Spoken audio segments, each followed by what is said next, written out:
PSL 2026 का match number 5 जो कि गद्दाफी स्टेडियम लाहौर के उसी मैदान पर खेला जाएगा जहां पर 4 मुकाबले कंप्लीट हो चुके होंगे, यानी कि लगातार 5वां मैच इसी मैदान पर खेला जाएगा। लेकिन इसी मैदान पर चूंकि 6 से 7 पिचेस यहां पर अवेलेबल हैं जिन पर ये पूरा टूर्नामेंट 22 मुकाबले खेले जाएंगे और उन मुकाबलों में से अभी तक के जो 3 मुकाबले कंप्लीट हो चुके हैं, चूंकि चौथे मैच में तो फिलहाल अभी बारिश हो रही है, तो उन तीनों मैचेस में 2 पिचेस यूज की जा चुकी हैं। उन दोनों पिचेस के पिक्चर भी शेयर करूंगा, उनका नेचर भी समझाऊंगा और आज के ये जो क्वेटा और साथ ही साथ हैदराबाद के बीच होने वाला जो मुकाबला है जो कि शाम को 3 बजे से 29 मार्च को खेला जाएगा सेम उसी लाहौर के मैदान पर। तो चूंकि यहां पर ऑलरेडी एक और मुकाबला शाम को 3 बजे वाला हो चुका है जहां पर जो रावलपिंडीज की टीम थी उसने पहले बैटिंग करते हुए 214 रन बनाए थे 4 विकेट के नुकसान पर। इसको चेज करते हुए पेशावर की टीम ने बहुत ही आसानी से 5 विकेट से उस मैच को जीता, जहां पर पहली इनिंग में भी 4 विकेट पेस को मिली, कोई भी विकेट स्पिन को नहीं मिला। सेकंड इनिंग के अंदर 3 विकेट पेस को मिली, 2 विकेट स्पिन को मिली। पावर प्ले के अंदर भी दोनों इनिंग्स के अंदर 60+ का स्कोर तो बना लेकिन विकेट एक भी नहीं गिरा और वो भी तब ये स्कोर बन गया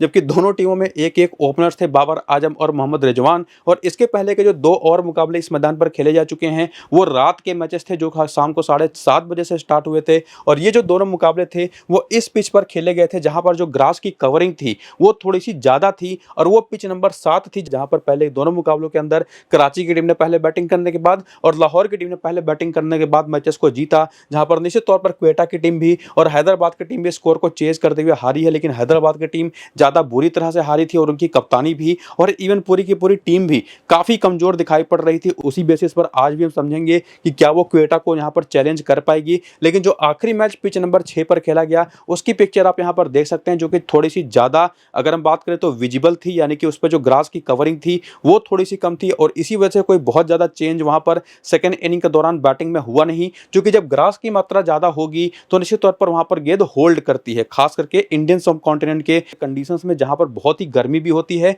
तो किस पिच पर मैच खेला जाएगा ये भी देखना काफी इंपॉर्टेंट होगा। टाइमिंग तो आपको पता ही है शाम को 3 बजे से होगा और धूप जो निकली होगी वो भी एक बड़ा रोल प्ले करेगा। लेकिन उसी में एक जो सबसे बड़ा फैक्टर आता है अब ये कि अगर इन्हीं में से किसी एक पिच पर मैच हुआ तो निश्चित तौर पर दोनों पिचेस यूज हो चुकी हैं तो वहां पर असर होगा। तो कोई भी टीम टॉस जीतेगी तो पहले बैटिंग करना ही जाएगी और सेकंड बैटिंग करना अब इन दोनों पिचेस पर उतना आसान नहीं होगा। हाँ, अलग बात वो हो सकती है कि आज कोई तीसरी पिच यहां पर इंट्रोड्यूस की जाए और एक फ्रेश पिच पर मैच हो ये वाला, तो वहां पर गेम पूरी तरह से बदल सकता है और कोई भी टीम बैटिंग सेकंड भी करके मैचेस को जीत सकती है। लेकिन ओवरऑल यहाँ पर इतिहास पिछले 33 मैचेस का देखें, करीब 1.5 साल के अंदर तो 20 बार पहले बैटिंग करने वाली टीमें ही जीती हैं। और स्पिन और पेस के आंकड़े इन तीनों मैचेस में तो आप अलग अलग देख ही पा रहे होंगे। और इवन इन तीनों मैचेस के अलावा 9 और मुकाबले इंटरनेशनल के जो पिछले मुकाबले खेले गए हैं यहाँ पर उसको मिलाकर के टोटल 12 मैचेस में देखें तो 75 विकेट स्पिन को और पेस को 83 विकेट मिली हैं। स्पिनर्स ज्यादातर सेकंड इनिंग में और पेसर्स पहली इनिंग में विकेट लेकर के जाते हैं, हालांकि पेसर्स को भी सेकंड इनिंग में भी काफी हद तक विकेटें मिलती हैं। और इसी वजह से यहाँ पर अगर आप नंबर्स देखें जो विकेटों की संख्या में आपको दिखाई पड़ेगा निश्चित तौर पर पूरी तरह से क्लियरली बहुत बड़ा डिफरेंस नहीं है, सेकंड इनिंग में विकेटें ज्यादा गिरी हैं। तो इसी वजह से पहले बैटिंग करना किसी भी टीम के लिए एक फेवरेबल ऑप्शन होता है। लेकिन जो भी ऑप्शन होंगे पिच को लेकर के कि किस पिच पर आज का मैच हो रहा है वही सब कुछ डिसाइड करेगा। और वो जो इन्फॉर्मेशन कंफर्म इन्फॉर्मेशन होगी कि किस पिच पर मैच हो रहा है, यूज्ड है या फ्रेश है, वो आपको मैं अपने टेलीग्राम चैनल पर और व्हाट्सएप चैनल पर अपडेट करूंगा टॉस के बाद। और अपनी फाइनल टीम भी आपको मैं टेलीग्राम और व्हाट्सएप चैनल पर दूंगा, तो जाकर के दोनों को ज्वाइन जरूर करिए। नीचे इसी वीडियो के डिस्क्रिप्शन में भी और कमेंट बॉक्स में जो पिन किया हुआ कमेंट है वहां पर भी लिंक आपको मेरे टेलीग्राम और व्हाट्सएप चैनल का मिलेगा, जिसको क्लिक करके आपको ज्वाइन करना है और तैयार रहना है बाकी सारे अपडेट्स के लिए। फिलहाल अगर आप क्वेटा की टीम की प्लेइंग 11 और बैटिंग ऑर्डर जो पिछले मैच में उतरी थी उसको अगर आप देखें तो बैटिंग तो फिर भी ठीक ठाक है, बॉलिंग काफी बेहतर दिखाई पड़ती है, जहां पर टॉम करन है, अहमद डैनियल हैं, अल्जारी जोसेफ हैं, अबरार और उस्मान जैसे 2 जबरदस्त तरीके के और बहुत ही अलग तरीके के स्पिनर्स इस टीम के अंदर मौजूद हैं। और इवन अगर आप इनका बेंच देखें तो मुझे लगता नहीं कि किसी को ये लोग ट्राई करेंगे भी, क्योंकि पिछला मैच जरूर ये टीम हारी है लेकिन निश्चित तौर पर काफी बेहतर टीम दिखाई पड़ रही है फिलहाल। लेकिन फिर भी अगर कोई बेंच पर से खेलता तो उनके नाम आप देख करके रखिए, जिनके आंकड़े अगर आप बॉलिंग में जाकर के देखें, जो बॉलिंग पिछले मैच में कुल मिलाकर के 6 बॉलर्स ने करी जिसमें हसन नवाज ने केवल 1 ओवर किया, जिसका रीजन था कि टॉम करन कुछ खास अच्छी बॉलिंग कर नहीं पा रहे थे। दूसरे 5वें और 15वें ओवर में इनकी ठीक ठाक पिटाई हो गई, तो हसन नवाज ने भी 1 ओवर कर दिया अपना मीडियम पेस। लेकिन बाकी चारों बॉलर चाहे वो अल्जारी जोसेफ हो, चाहे अहमद डैनियल हो, चाहे वो उस्मान तारिक या अबरार अहमद हो, 4-4 ओवर तो इन लोगों ने करे ही करे। साथ ही साथ डेथ ओवर के भी सारी ओवर इन्होंने ही किए और उसमें चूंकि 1 ओवर 15वां टॉम करन भी कर गए तो निश्चित तौर पर पावर प्ले में भी आपको अल्जारी जोसेफ और अहमद डैनियल ही ज़्यादातर दिखाई पड़े, तो काफ़ी हद तक वही 4 बॉलर सबसे मेन रोल प्ले करते दिखाई पड़े पिछले मैच में। किस-किस ओवर में बॉलिंग करी वो तो डेटा आपके सामने था। बाकी करियर के आंकड़े भी अगर आप देखना चाहें इन सभी के सभी क्वेटा के प्लेयर्स का, तो वो भी देख सकते हैं। और उसको देखने के बाद रीसेंट फॉर्म की तरफ आएँ तो जैसा आपको मैं ऑलरेडी क्लियर कर चुका हूँ कि इस टीम की बॉलिंग जो पिछले मैच में काफ़ी बेहतर करते दिखाई पड़ी थी टॉम करन को छोड़ करके, जो कि विकेट नहीं ले पाए,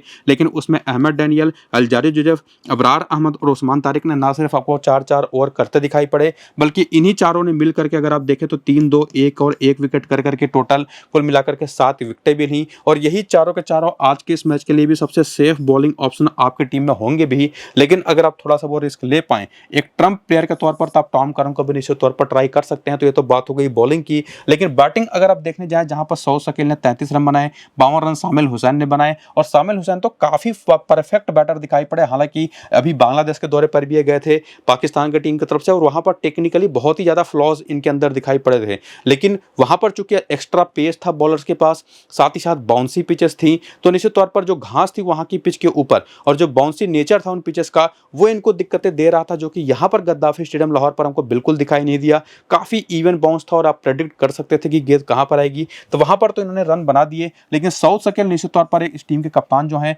वो काफी अनुभवी खिलाड़ी हैं, लेफ्ट आर्म ऑर्थोडॉक्स बॉलिंग भी कभी कभार कर सकते हैं। ये तो एक निश्चित तौर पर श्योर शॉट ऑप्शन होंगे। तो इन चारों बॉलरों के अलावा सऊद शकील तो मेरे हिसाब से 5वें बेस्ट ऑप्शन रहेंगे। लेकिन उसी में सामिल हुसैन को अगर आप सेफ खेलना चाहते हो तो आप सीधे लेकर के जाइए, वरना इन्हीं की जगह पर आपके पास एक ऑप्शन हसन नवाज का भी आप इनको ट्राई कर सकते हैं। तो या तो हसन नवाज या तो सामिल हुसैन में से कोई एक, इवन ख्वाजा नफे भी एक ऑप्शन है। बाकी ये 4 बॉलर तो रहेंगे, लेकिन अगर आप चाहें तो टॉम करन को भी इंक्लूड कर सकते हैं। लेकिन तभी अगर आप यहां से 7 प्लेयर लेकर के जाने की कोशिश करें, क्योंकि जो हैदराबाद के सामने की टीम है उसको भी तो एनालाइज करेंगे ही और देखेंगे, क्योंकि उस हैदराबाद की टीम के खिलाफ चूंकि वो टीम पहली बार कोई पीएसएल का मैच खेल रही है, सीजन खेल रही है, दूसरा ही मैच है उनका, तो उनके खिलाफ तो क्वेटा का कोई प्लेयर फिलहाल खेला नहीं, तो हेड टू हेड के आंकड़े तो मिलेंगे नहीं। लेकिन इन्हीं क्वेटा के प्लेयर्स के वेन्यू के नंबर्स तो आपको जरूर मिलेंगे। हालांकि ये जो नंबर्स है ये आपकी कुछ खास हेल्प तो नहीं करेंगे, क्योंकि यहां पर अगर आप देखें तो टॉम करन के number Ahmed Daniel, Alzarri Joseph, Abrar Ahmed और उस्मान तारिक के उसी के तरीके के देखने को मिलेंगे, जिसमें सबसे कमजोर आंकड़े टॉम करन के ही हैं,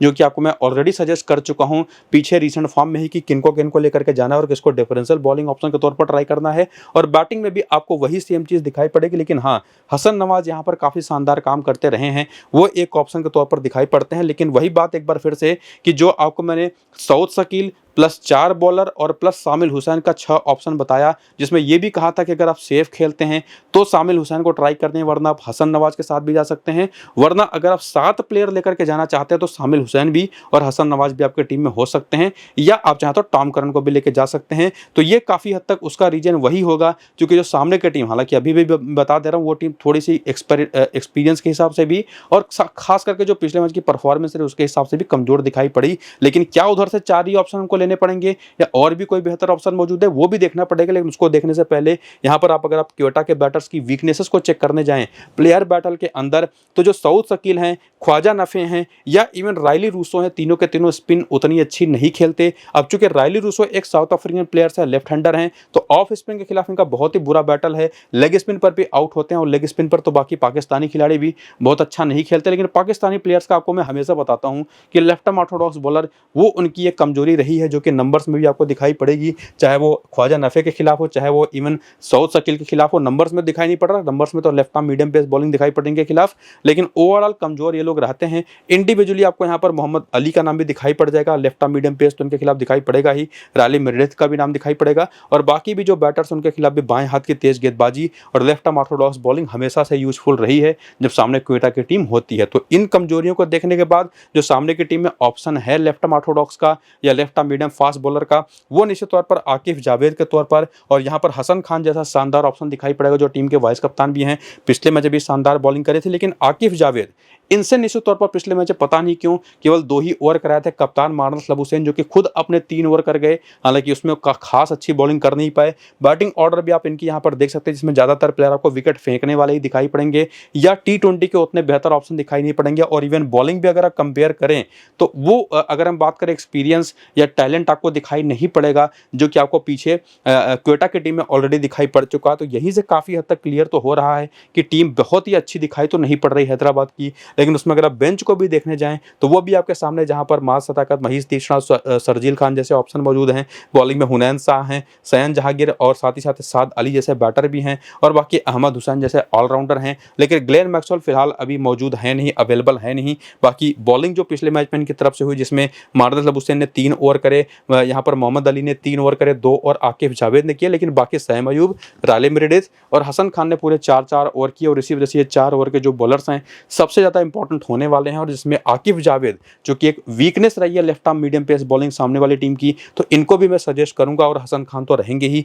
बाकी करियर के आंकड़े अगर आप देखना चाहें तो वीडियो को रोक करके जरूर देखिए, और आगे आकर के रीसेंट फॉर्म अगर आप देखना चाहें तो वो भी देख सकते हैं, जिसमें पिछले वाले मैच में ऑलरेडी आपको मैं बता चुका हूं कि हसन खान काफ़ी ज़्यादा यहाँ पर इंप्रेस करके आए हैं। इवन राले मेरेडिथ ने भी 2 विकेटें चटकाई थी, हालांकि 1 विकेट मोहम्मद अली ने भी लिया, लेकिन जम के इनकी पिटाई शुरुआत में हो गई थी, और आकिब जावेद से तो ओवर ही 2 कराए और इनको विकेट मिला नहीं। बाकी बैटिंग में अगर आप देखें तो कोई खास कमाल कर नहीं पाया। 26 रन बनाए मार्दस लबुसैन ने 22 गेंद पर, और सैम अयूब तो हमेशा की तरह अपनी विकेट फेंक करके गए। लेकिन ओवरऑल चाहे जैसा भी परफॉर्मेंस पिछले मैच में रहा हो, इस टीम की तरफ से सैम अयूब, मार्दस लबुसैन, हसन खान के साथ साथ यहाँ पर राले मेरेडिथ, ये 4 बेस्ट ऑप्शन निकल करके आते हैं, जो कि आपकी टीम में सीधे आएंगे। अब वहीं पर एक आपको डिसीजन लेना पड़ेगा कि या तो आपकी टीम में मार्दस लबुसैन या तो सैम अयूब दोनों रहें, लेकिन अगर आप थोड़ा सा रिस्क ले पाएं, इन दोनों में से किसी एक को ड्रॉप कर पाएं, जो कि मैं सजेस्ट तो नहीं करूंगा, लेकिन अगर आप करते हैं तो उसकी जगह पर आप आकिब जावेद को लेकर जा सकते हैं। वरना वही एक ऑप्शन की इधर से वही 5 प्लेयर लेकर के जाइए, जिनके नाम ऑलरेडी बता चुका हूं, और सामने की टीम की तरफ से 6 ऑप्शन,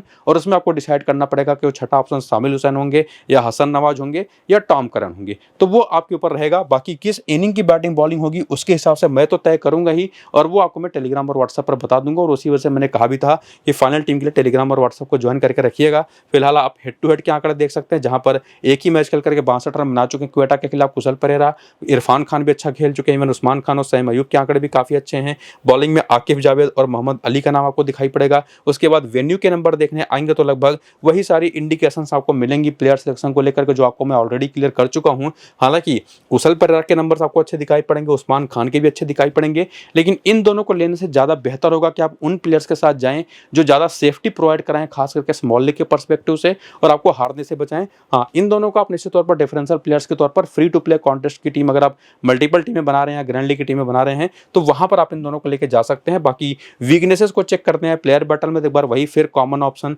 जो अगर पाकिस्तानी बैटर है तो लेफ्ट आर्म ऑर्थोडॉक्स पर फंसेगा। मार्दस लबुसैन हमेशा से लेग स्पिन पर कमजोर रहे हैं, और बाकी टॉम करन भी इनको आउट कर चुके हैं, लेफ्ट आर्म मीडियम पेस पर भी विकेट देते हैं। अबरार अहमद का नाम को दिखाई पड़ जाएगा यहाँ पर, और सैम अयूब चूंकि एक लेफ्ट हैंडेड है तो ऑफ स्पिन पर तो इनका बैटल बनेगा ही, जो कि नंबर्स में वहां पर दिखाई पड़ जाएगा। बाकी लेग स्पिन वो भी आपको दिखाई पड़ जाएगा, और सामने की टीम में अबरार अहमद और उस्मान तारिक जैसा ऑप्शन जो मौजूद है लेग स्पिनर और ऑफ स्पिनर के तौर पर, वो दोनों तो सीधे आपकी टीम में आते भी हैं, जो कि निश्चित तौर पर इन सभी खिलाड़ियों को परेशान करेंगे। हालांकि बाएं हाथ का तेज गेंदबाजी भी इनकी कमजोरी रही है, लेकिन जो भी कमजोरियां रही हों या जो भी स्ट्रॉन्ग पॉइंट्स रहे हों दोनों टीमों के, यहाँ पर फिलहाल तो अभी तक आते आते कंक्लूजन यही बन पा रहा है कि क्वेटा की टीम ही फेवरेट होगी और वही टीम आज के इस मैच को जीतेगी। फिलहाल तो हमको एक और चीज़ देखनी पड़ेगी कि पिच कौन सी है, यूज्ड या फ्रेश, वो, और साथ ही साथ मेरी अपनी जो फाइनल टीम होगी उसके बेसिस पर वो आपको मैं टेलीग्राम और व्हाट्सएप पर बताने ही वाला हूँ फाइनल टीम के तौर पर, जो कि टॉस के बाद होगा। तो जाकर के टेलीग्राम और व्हाट्सएप को ज्वाइन जरूर करिए, लिंक आपको नीचे डिस्क्रिप्शन में पिन कमेंट में मिल जाएगा। और वीडियो अगर आपने पूरा देख लिया तो इससे बेहतर